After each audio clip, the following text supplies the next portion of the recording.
قرآن مجید فرقان حمید نے میاں بیوی کا جو رشتہ بیان کیا ہے نا، اور اس رشتے کو آپ سمجھیں جو قرآن پاک نے میاں بیوی کا رشتہ بیان کیا، کہن لباس لکم وانتم لباس لہن، فرمایا بیویاں تمہارا لباس ہیں اور تم ان کا لباس ہو، وہ تمہارا لباس ہیں اور تم، اللہ اکبر، کیسا خوبصورت لفظ قرآن پاک نے، ہن لباس لکم وانتم لباس لہن، فرمایا وہ تمہارا لباس ہے اور تم، سمجھ آ رہی ہے نا جی بات کی، وہ تمہارا لباس ہے اور تم ان کا لباس ہو۔ تین خوبیاں تو ہر لباس میں ہوتی ہیں، تین چیزوں کے لیے لباس پہنا جاتا ہے، تین چیزیں، تین قسم کی آسائشیں لباس میں پائی جاتی ہیں، اس پر تو تمام مفسرین کا اتفاق ہے۔ سب سے پہلی چیز، لباس جو ہوتا ہے وہ بندے کو گرمی اور سردی سے بچاتا ہے۔ سخت سردی میں لباس لے لیں تو بندہ سردی سے بچ جاتا ہے۔ اس کا مطلب یہ ہوا کہ میاں بیوی ایک دوسرے کا لباس ہیں،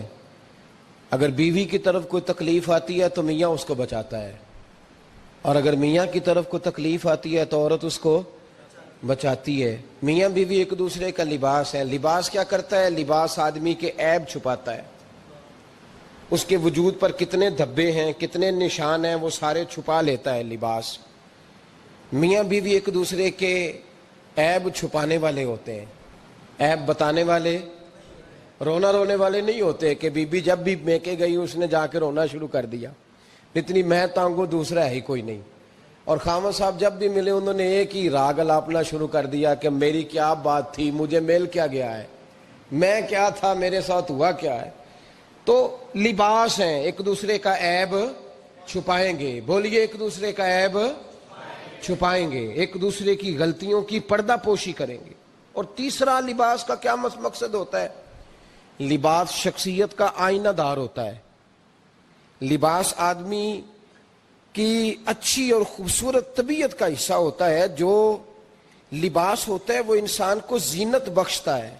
خوبصورت کر دیتا ہے۔ داڑھی والا آدمی ننگے سر پھرے تو خوبصورت نہیں لگتا، ٹوپی پہن لے تو بڑا پیارا لگتا ہے، ٹوپی پہنے تو بڑا، اور اگر امامہ باندھ لے تو نور نالا نور ہونا شروع ہو جاتا ہے۔ اللہ کرے آپ خوش ہو جائیں، آمین تو کہہ دیں، اور اللہ کرے فجر کی نماز آپ امامہ باندھ کی پڑھ لیں، آمین تو کہیں۔ چلو کونی جنہ دی داڑھی نہیں انہوں نے رکھنی چاہیے دیئے، جنہ دی نہیں ہونا نو، موضوع نہیں تھا پر ہماری بھی مجبوری ہے، داڑھی آئی جاتی ہے ہر موضوع میں شامل ہو جاتی، رکھنی چاہیے۔ سب یاد رکھیں، لباس آدمی کو زینت دیتا ہے۔ قرآن مجید کے لفظوں پہ غور کرو، اگر تو شادی کے بعد بیوی کے آنے کی وجہ سے خامد کو سکون نہیں ملا تو اس کا مطلب ہے اس نے گھر کو زینت نہیں دی، اور اگر شادی کے بعد اس بچی کو تحفظ نہیں ملا، اس کو اپنے گھر کے اندر سکون نہیں ملا، تو اس کا مطلب ہے خامد نے اسے زینت، اس لباس نے زینت نہیں دی۔ میاں بیوی ایک دوسرے کا لباس ہے، اس مقدس رشتے کو اسلام نے باندھا، اور لباس کہہ کے باندھا۔ میرے رسول کریم علیہ الصلوۃ والسلام نے پہلے تو خارجی لوگوں کو منع کیا ہے۔ میری ذاتی رائے یہ ہے کہ میاں بیوی کی ذاتی لڑائی کوئی بھی نہیں ہوتی، ذاتی لڑائی، میری باتوں کی سمجھ تو آ رہی ہے نا آپ دوستوں؟ کوئی نہیں آ رہی؟ اللہ جزا دے آپ۔ میاں بیوی کی ذاتی لڑائی کوئی نہیں ہوتی، ہوتا پتہ کیا ہے؟ لڑکے سے پوچھیں کہ بتائیں جناب کیا حال ہے، تو کہتے ہیں بیوی میری صحیح ہے، اس کے گھر والے نہیں صحیح۔ سنا ہے آپ نے بھی کبھی یہ لفظ؟ تو اسی طریقے سے اگر لڑکی سے پوچھیں کہ تیرا کیا حال ہے تو کہتی ہے خامن تو میرا دھیان رکھتا ہے، اس کی اماں نہیں خیال رکھنے دیتی۔ تو لڑائی جو ہوتی ہے وہ تیسرے آدمی کی وجہ سے ہوتی ہے۔ تیری اماں آئی تھی تو اس طرح کہہ گئی، تو تیرا بھائی آ گیا تھا تو وہ یہ کہہ گیا، تیسرے فرد کی وجہ سے۔ میرے نبی کریم علیہ الصلوۃ والسلام نے تیسرے بندے کو سمجھایا ہے، تیسرے فرد کو حضور نے سمجھایا ہے۔ نبی پاک علیہ الصلوۃ والسلام نے فرمایا خبردار، ماں، بھائی، بیٹا، باپ سارے لحاظ کریں، بسنے دے میاں بیوی کو، اگر شادی کر دیا تو ان کو سکون سے رہنے دو۔ تم دو جملے کہہ کے چلے گئے، کوئی عیب نکال کے جو چھپا ہوا تھا خامن کی نظر میں وہ نکال کے بتا دیا کہ تیری بیوی یہ کام بھی کرتی ہے، اب تم تو ہٹ گئے وہ بات کہہ کے، اب انہوں نے اکٹھے رہنا ہے، ان کی زندگی مصیبت کا شکار ہو گئی۔ آزمائش میں آ گئے وہ دونوں، ساری زندگی کڑتے رہے، ایک عیب نکال کے لڑکی کے گھر والے لڑکے کا اسے بتا کے چلے گئے تیرے خامد میں یہ عیب پایا جاتا ہے، وہ ساری زندگی کڑتے رہیں گے، تکلیف میں رہیں گے، انہوں نے تو اکٹھے رہنا ہے۔ بتانے والا چلا گیا، میرے رسول کریم صلی اللہ علیہ وسلم فرماتے ہیں لعنتی ہے وہ شخص، لعنتی ہے وہ شخص۔ یا رسول اللہ کون سا؟ فرمایا جو بیوی کو مرد کے خلاف اکساتا ہے اور مرد کو بیوی کے خلاف اکساتا ہے، وہ لعنتی ہے، ملعون ہے، رحمت الہی سے دور ہے وہ شخص۔ انہیں قریب کرنے کی کوشش کر، تو ان کے اندر محبت پیدا کرنے کی کوشش کر۔ میرے نبی کریم علیہ الصلوۃ والسلام نے جب حضرت سیدہ فاطمہ الزہرا رضی اللہ تعالی عنہا اور جناب سیدنا علی المرتضیٰ رضی اللہ تعالی عنہ کی شادی کی تو نبی پاک نے دونوں کے سر جوڑے اور دونوں کے درمیان محبت کی دعا فرمائی، دونوں کے درمیان محبت کی دعا فرمائی۔ اور نبی پاک صلی اللہ علیہ وسلم حضرت فاطمہ کے سامنے جناب علی کے فضائل بیان فرماتے، اور جناب علی آتے تو نبی پاک فرماتے فاطمہ تو میرے وجود کا حصہ ہے، وہ تو میرے جگر کا ٹکڑا ہے۔ تو ان دونوں کے درمیان الفت پیدا، یہ سب سے پہلے تو خارجی لوگ اس بات کا خیال کریں، سب سے پہلے تو خارجی لوگ خیال کریں، توجہ دیں کہ ان کو بکھرنے سے بچائیں۔ اب میاں بیوی بھی سمجھ لیں کہ ہماری ذمہ داریاں کیا ہیں۔ مسند امام احمد بن حنبل میں حضرت ابو درداء رضی اللہ تعالیٰ عنہ سے حدیث مروی ہے، نبی کریم صلی اللہ علیہ وسلم کی بارگاہ میں ایک خاتون نے آ کے عرض کیا یا رسول اللہ صلی اللہ علیہ وسلم مجھے بتلائیے خاوند کا حق کیا ہے۔ یہ جو حدیث سنانے لگا ہوں نا، یہ بیٹی کو سنانی ہے، جا کے یہ ٹیلی فون کر کے بہن کو سنانی ہے، صرف بیوی کو سنانے کی نہیں ہوتی یہ چیزیں۔ یہ حدیث بیٹی کو سمجھائیں، بہن کو سمجھائیں، ان لوگوں کو سمجھائیں تاکہ، اور یہ یاد رکھیں خاوند کے حقوق اگر بچی کے گھر والے اسے سکھائیں نا تو اس کی سمجھ میں جلدی آ جائیں گے، اور بیوی کے حقوق اگر خاوند کے گھر والے اس کو سمجھائیں تو اس کی سمجھ میں بات جلدی آئے گی، وہ خیر خواہ سمجھتے ہیں اپنے رشتہ داروں۔ یہ والی حدیثیں ان لوگوں کو سنانی چاہیے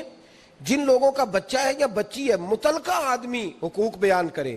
جب متبادل چیز کسی کے سامنے آتی ہے تو وہ کئی دفعہ سمجھتے ہیں کہ خلوص اس میں پورا نہیں پایا جاتا۔ حضرت ابو درداء رضی اللہ تعالیٰ عنہ فرماتے ہیں ایک خاتون حضور کی بارگاہ میں آئی، عرض کرنے لگی یا رسول اللہ صلی اللہ علیہ وسلم میں نکاح کرنا چاہتی ہوں، شادی کرنا چاہتی ہوں، مجھے بتلائیے خاوند کا حق کیا ہے، اگر تو میں ادا کر سکتی ہوں تو میں نکاح کروں ورنہ میں اس کام سے بچوں۔ میرے نبی کریم علیہ الصلوۃ والسلام نے فرمایا بی بی اگر خاوند کے ناک سے رینٹ نکلے، ریشہ نکلے، پیپ بہے اس کی ناک سے، اور بی بی اپنی زبان سے وہ صاف کر دے تو پھر بھی اس کا حق ادا نہیں ہوتا۔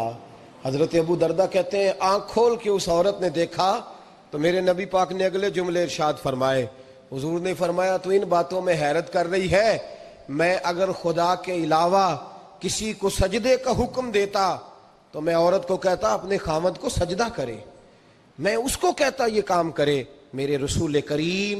علیہ الصلوۃ والسلام نے حقوق کا تعین فرمایا، حقوق کا تعین فرمایا، اور نبی کریم صلی اللہ علیہ وسلم نے فرمایا جو عورت اس حال میں مر گئی، اس حال میں دنیا سے گئی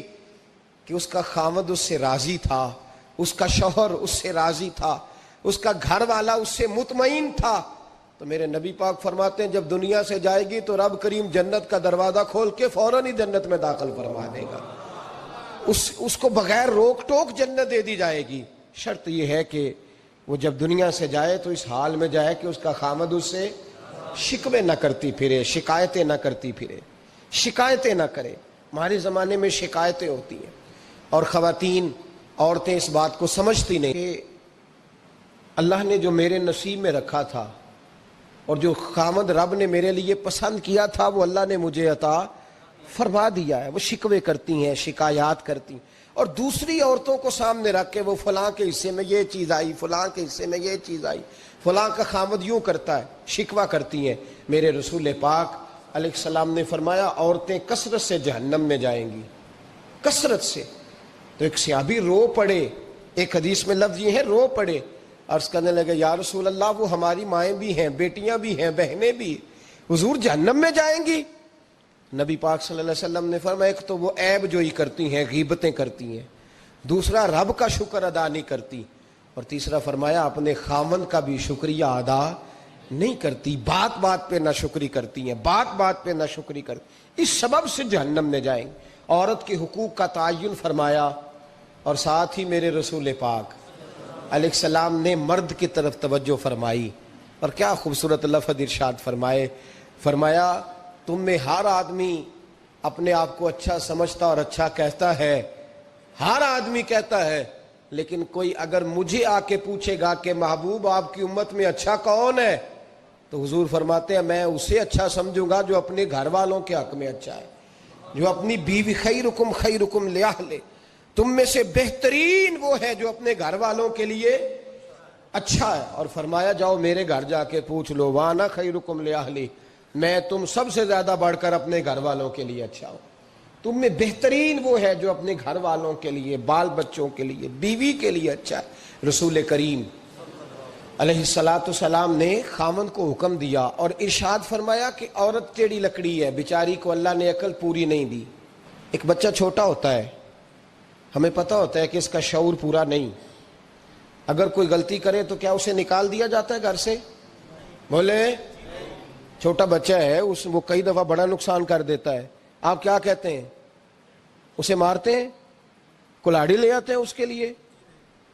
اس طرح کرنا چاہیے، اس کے ابے کو بلا لینا چاہیے، بےزتی کرنی چاہیے پنچایت میں بٹھا کے کہ یہ غلطی کی ہے تیرے بچے نے۔ بھائی دادا یہ کام کرتا ہے؟ بولے نا، کیوں نہیں کرتا؟ وہ کہتا ہے ہمارا بچہ نہ سمجھ ہے، اپنا پوتا ہے، ہمارا اپنا ہے، اگر ہم اس کا ایپ باہر نکالیں گے تو بڑا کام غلط ہو جائے۔ لیکن وہی ابا جی جب بہو کوئی غلطی کر بیٹھتی ہے تو پنچایت بلاتے ہیں، لوگوں کے سامنے معاذ اللہ تعالیٰ بڑی کڑوی کسیلی باتیں کرتے ہیں، ایسی باتیں کرتے ہیں کہ جو ان کی بیٹی کے بارے میں کہی جائے تو وہ کبھی پسند نہ کریں، اتنے سخت جملے کہے جاتے ہیں، بیٹی والے کو رسوا کیا جاتا ہے۔ میرے نبی کریم علیہ السلام نے فرمایا یہ ٹیڑھی لکڑی ہے، بیچاری کو اللہ تبارک و تعالیٰ نے اپنی حکمت کے تحت عقل عادی عطا فرمائی ہے، تم اگر چاہو گے سیدھی کرنا تو یہ ٹوٹ جائے گی، سیدھی نہیں ہوگی۔ حضور کیا کریں؟ فرمایا اس کے ساتھ گزارا کرو، اللہ تمہیں اجر عطا فرمائے گا، اس کے ساتھ وقت گزارو، اللہ تمہیں اس کا، یہ ذہن بنانا چاہیے خاوند کو کہ یہ، اور خاوند کی ذمہ داری ہے۔ اعلیٰ حضرت رحمۃ اللہ علیہ نے فتاوی رضویہ کی 24ویں جلد میں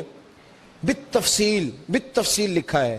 آپ فرماتے ہیں خاوند کی ذمہ داری عورت کو کپڑا فراہم کرنا، روٹی فراہم کرنا، رہنے کے لیے گھر دینا، نان نفقے کا خیال کرنا، اور آپ فرماتے ہیں اگر وہ مطالبہ کرے تو ہفتے میں ایک دن اس کے ماں باپ سے ملانے بھی لے جا سکتا ہے، ہفتے میں، جی کوئی نہیں بول دے تسی، ہفتے چ نہیں، یہ نہیں صحیح لفظ، ہر ہفتے اے سوکھ ہے، کدوں ملان کھڑنا ہے؟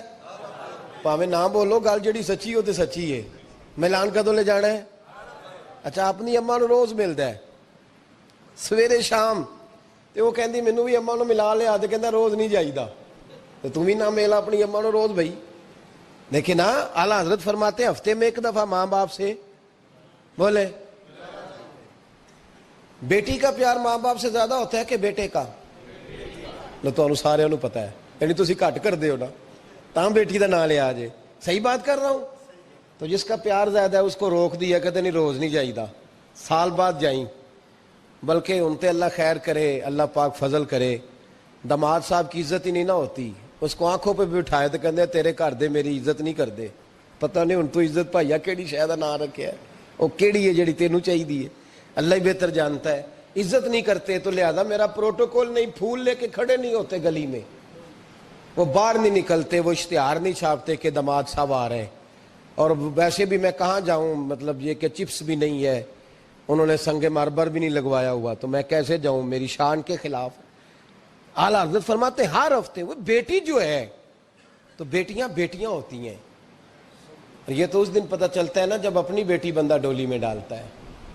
پھر پتہ چلتا ہے کہ دل کرتا ہے ہر ہفتے اس کو ملنے کو، دل کرتا ہے کہ وہ آئے، چہرہ دکھائے، ایک دفعہ مل جائے، ہر ہفتے اس کو ملوانے لے کے جائے، اس کی غلطیاں معاف کرے، اس کے عیبوں پہ پردہ ڈالے، اس کی کوتاہیوں کا خیال کرے، اس سے درگزر کرے، میرے نبی کریم صلی اللہ علیہ وسلم نے فرمایا میں اپنی امت کو حکم دیتا ہوں کہ اپنی بیوی سے بغض نہ پالنا، بغض نہ پیدا کرنا، کوئی غلطی کرے تو بغض نہ پیدا کرنا، بغض نہ رکھ لینا سینے میں کہ تو ہے ہی ایسی، تو ہے ہی، بغض نہ پالنا۔ اور کیا خوبصورت لفظ ہیں حضرت خدیجہ الکبریٰ کے سرتاج کے، اور کیا لفظ ہیں جناب سیدہ آمنہ کے لال کے۔ میرے نبی پاک فرمانے لگے اگر تمہیں اپنی بیوی کی کوئی عادت ناپسند ہے تو غور کر لو، ڈھونڈ لو، اس میں ایسی بھی عادت تمہیں ضرور مل جائے گی جو تمہیں بڑی پسند ہوگی۔ ڈھونڈ لو، غور کر لو، مل جائے گی، کوئی ایسی بھی مل جائے گی جو تمہیں بڑی پسند ہوگی، وہ بھی تمہیں مل جائے گی۔ ڈھونڈو تو صحیح، تلاش تو کرو، بغض کی اینک نہ لگانا، بغض کی اینک لگا کے دیکھو گے تو کچھ نہیں ملے گا۔ نبی رحمت سید عالم صلی اللہ علیہ وسلم، پہلی بات یہ ہے کہ اللہ کے حبیب نے تعین فرمایا، اور پھر عملی طور پر